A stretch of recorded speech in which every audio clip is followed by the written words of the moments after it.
guys, good morning. So, dito ako ngayon sa labas ng bahay guys. Mag-exercise tayo.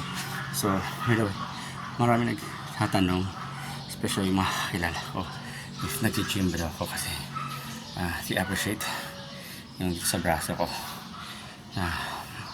Nakita parang nag-gym daw. So, actually, hindi ako nag-gym guys, pero I'll show you guys kung anong ginagawa ko. Why I have this kind of muscles guys. Okay, so paanorin niyo ako guys kung anong ginagawa ko guys. So dyan lang kayo guys, stay put guys.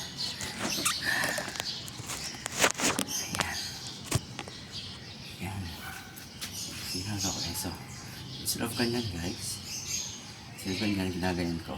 Okay, so ayan, papakita ko.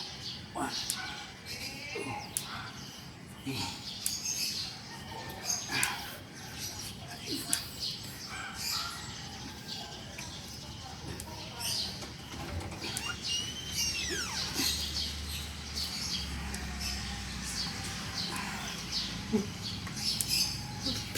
This is lagi ka guys, mas lumaki yung pasok guys. Thank you.